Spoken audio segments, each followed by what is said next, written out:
Thank you for having me here. We are Virgulei, a young studio from Porto, Portugal.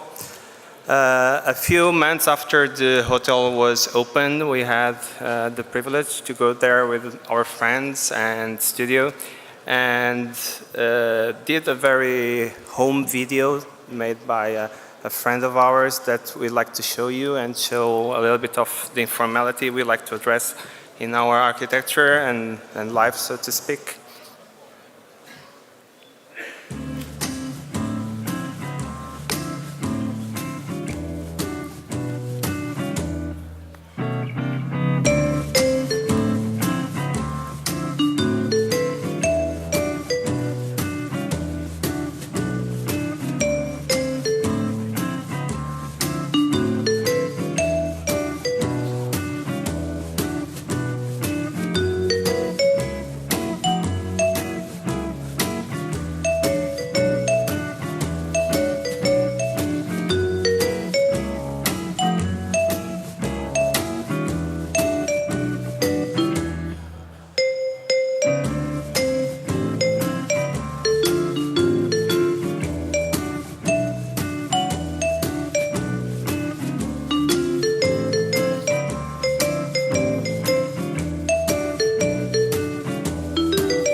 So, sorry, but I have to go to a very good mood into a really bad mood.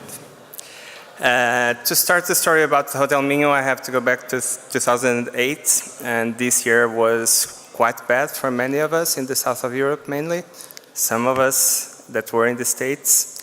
So basically, I was feeling like I was in that toilet, in the worst toilet in Scotland. No projects, working on my own, all friends, architects, leaving the country. Yeah, it was a mess. But then I had the lucky of finding the right client that bought an apartment, was not happy with that apartment, and wanted an architect to try to design something different. So I managed to do this, and this was like my comeback into architecture. I was working for 8 years, really doing really bad projects because of low budgets and bad clients. So I got quite happy, and I think my luck started to change right after 2008. Back then, many of the architects, I'm from Porto, all our studio, we are students from Porto, and Álvaro Siza is everywhere there. We studied in a building made by him. We see his buildings all the time. So I would say he's like our Cristiano Ronaldo of architecture, but with the brains of Mourinho, so it's quite a nice mixture. I think it's perfect.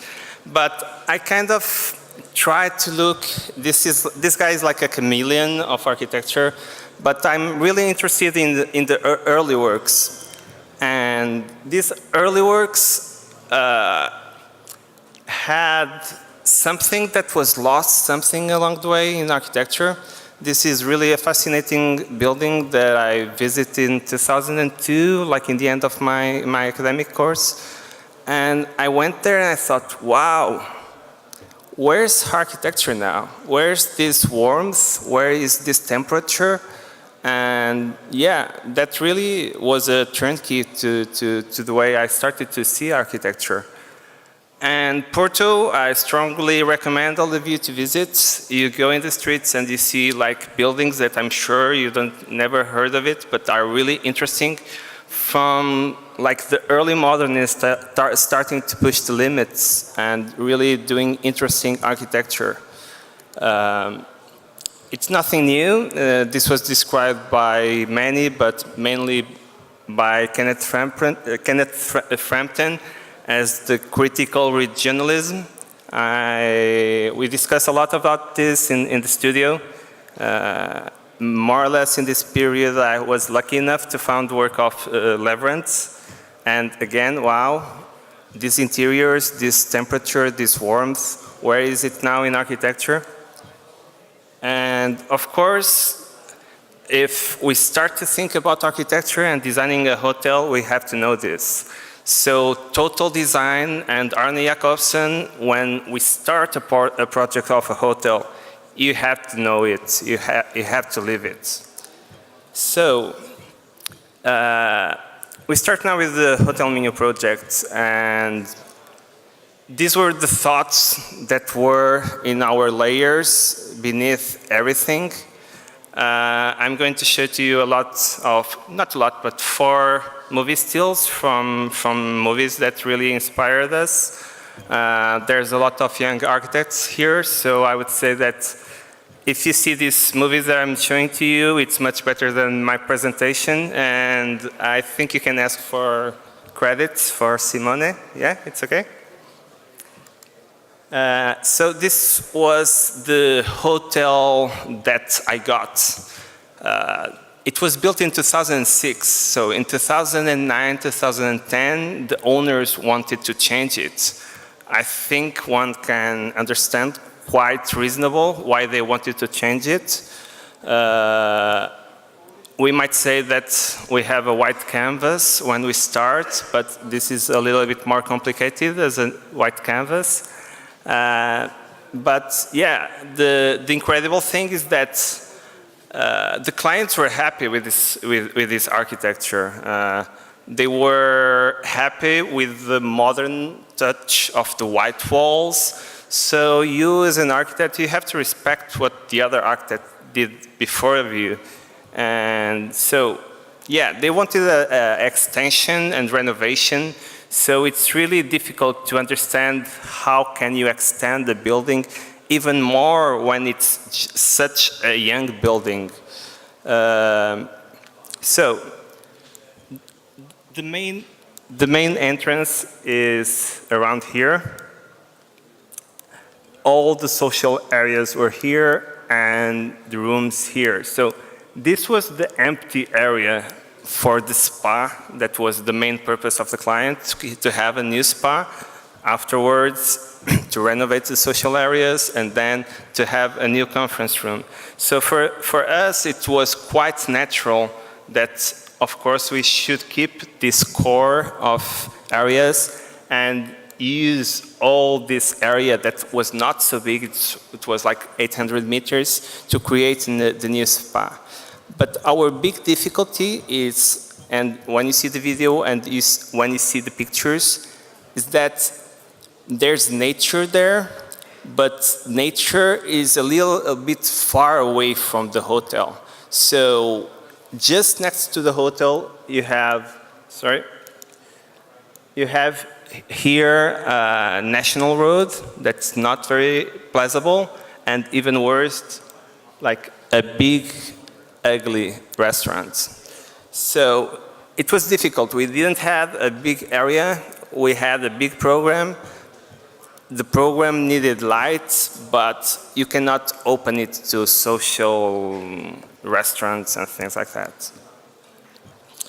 So our strategy was especially not to have a new building that could be awkward together with the previous one. We wanted to disguise the building as much as possible, the new construction not to show up.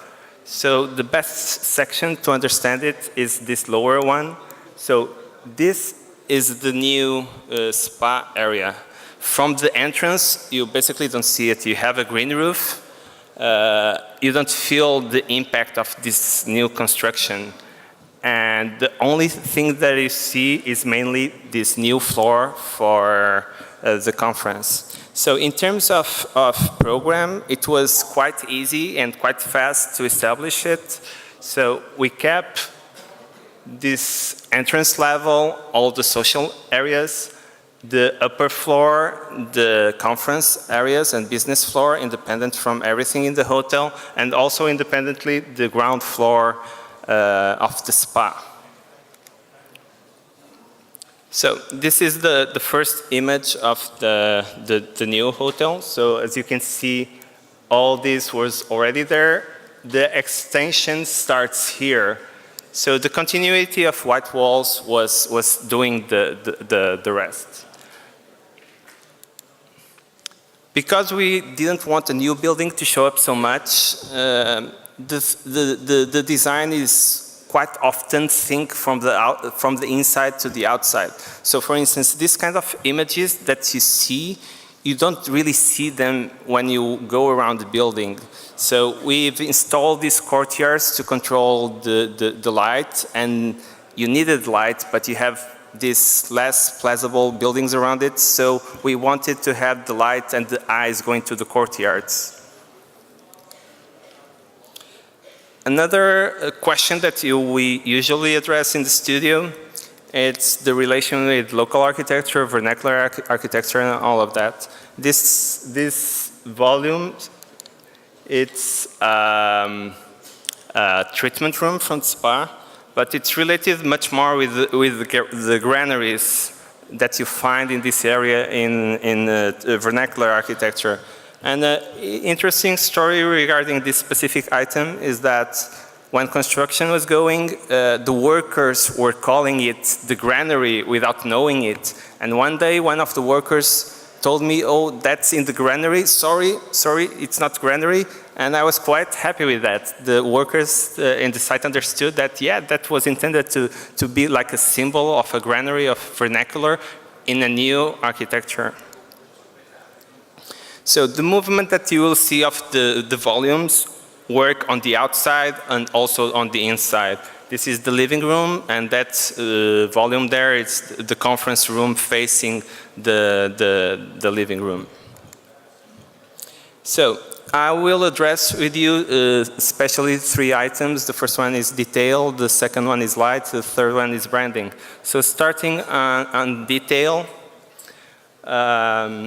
it was quite important for us that this detail was really strong, and this warmth and temperature that you feel in the early architecture that I showed you was quite obvious in our projects. So construction control was was becoming obsessive as time went by. So we had a very small modulation, and all construction was made within that small modulation. So you will see, not easy from the pictures, but all joints in the pavements, all pieces of wood in the walls are all going exactly in the point there should be.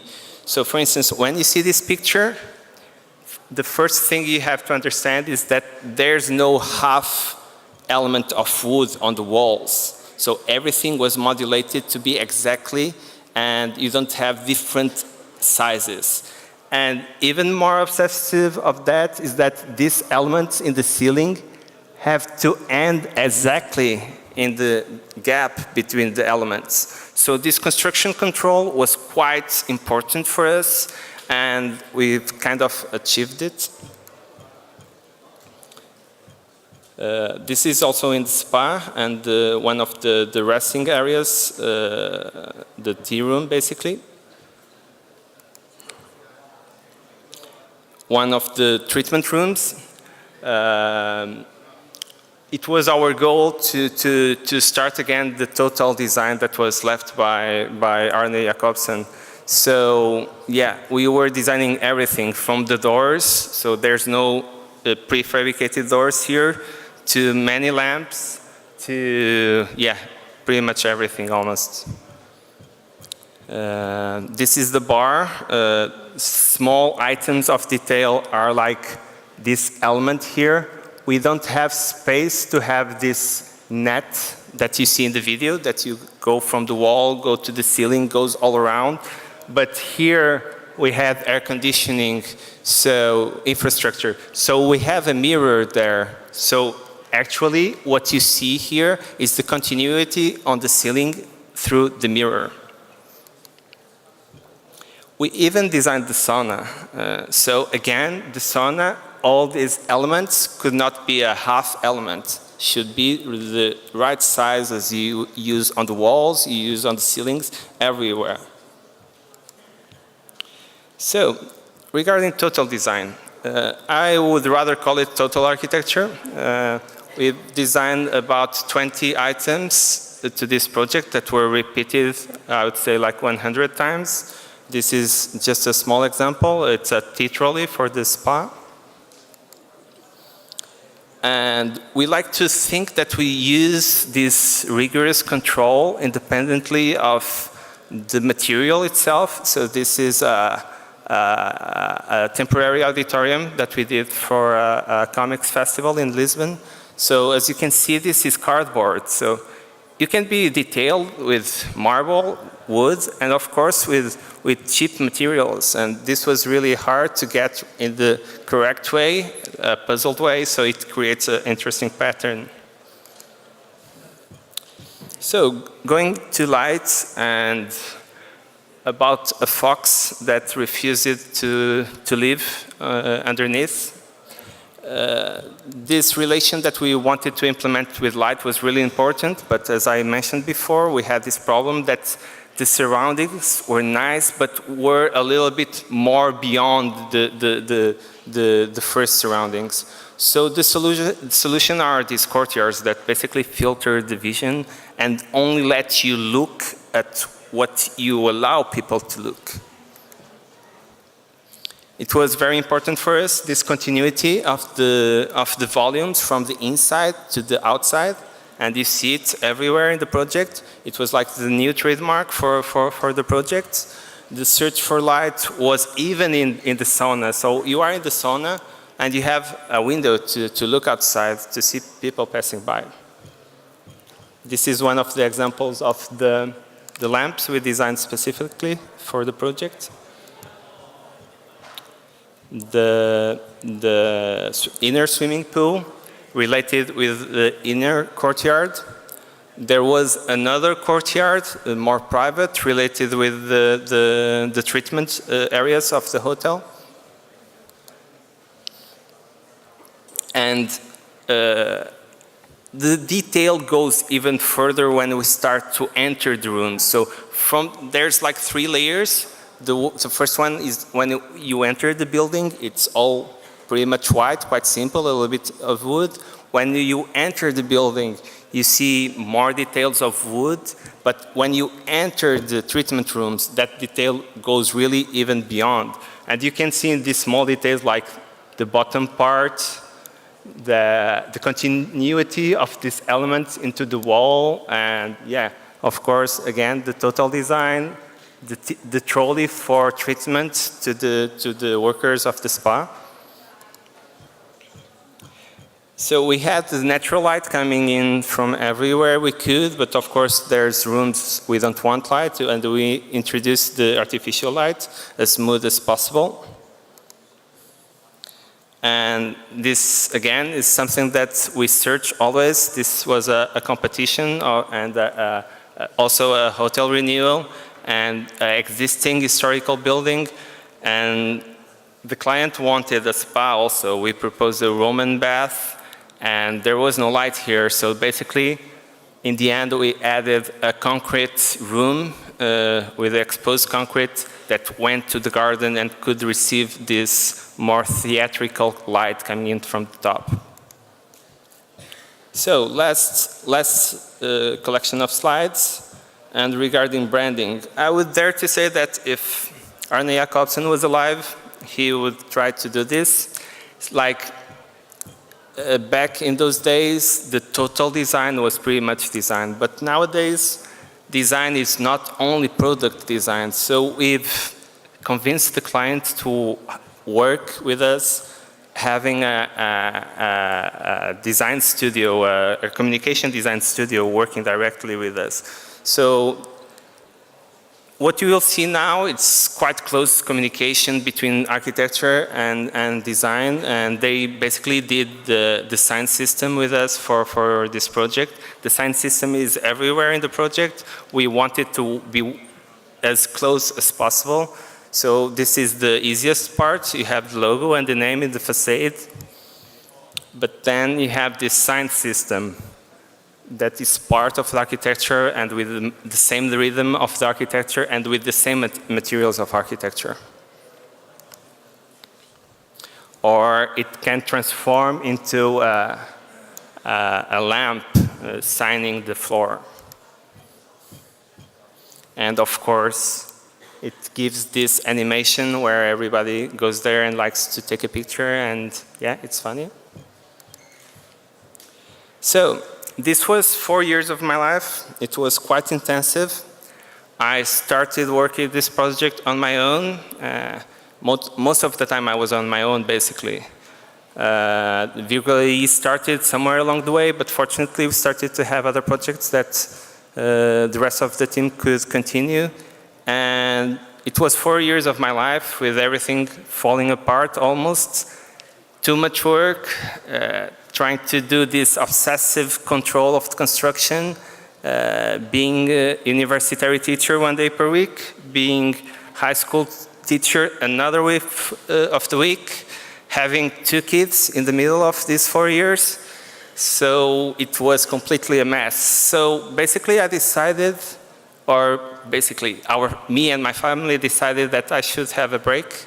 And it was nice to talk with our friends from Vietnam, and they said it the right expression, yeah, you are doing meditation. So I stopped working, basically. Since January, I've been living in Sweden, more relaxed life. The plan is to do it to meditate until the summer, and this represents quite well. It's one of my favorite scenes from Matrix. And the lead character had to choose what reality he wanted to continue. I still don't know if I go to the red pill or the blue pill. Yeah, but that's it.